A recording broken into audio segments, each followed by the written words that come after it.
30 नवंबर 2010 को देश के काम आ गए अमर शहीद राजीव भाई के सपनों की उनके कर कमलों द्वारा स्थापित महर्षि वाग्भट गौशाला एवं पंचगव्य अनुसंधान केंद्र गौ विज्ञान से चिकित्सा के बहुआयामी संदर्भों पर क्रियाशील है, जिसमें मुख्य रूप से उत्तरी तमिलनाडु के नस्ल की मूल प्रजाति की गायों की सुरक्षा, संरक्षा एवं संवर्धन मुख्य लक्ष्य है।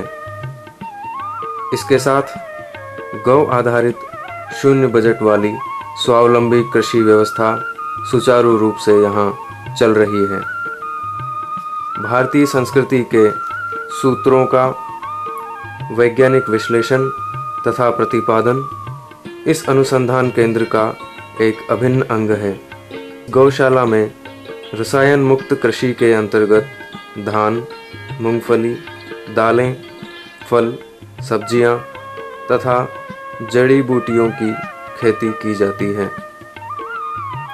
यहाँ स्थित है एक अद्भुत वैज्ञानिक उपकरणों से सुसज्जित प्रयोगशाला, जिसमें पंचगव्य से विभिन्न प्रकार की दवाइयों तथा दैनिक जीवन में काम आने वाली वस्तुओं का निर्माण किया जाता है।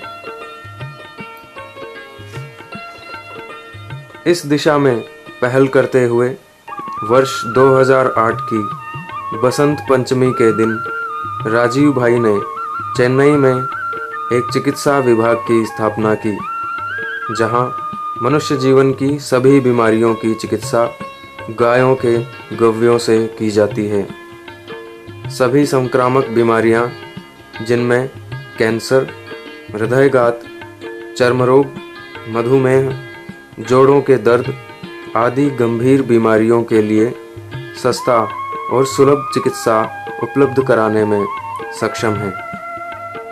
इसी विभाग में इसी वर्ष 2011 की दीपावली के दिन एक ऐसी विधा को स्थापित किया गया है, जिसमें भारत के प्राकृतिक चिकित्सा एवं पंचगव्य चिकित्सा का मिश्रण है। इस विभाग का नाम है गव्य nature cure research section. Chennai के एक सुव्यवस्थित सेवाभावी चिकित्सा संस्थान CU शाह क्लिनिक एवं डायग्नोसिस सेंटर में संचालित पंचगव्य विभाग निःशुल्क चिकित्सा सेवा प्रदान करते हुए राजीव भाई के आदर्शों पर राष्ट्र को समर्पित है।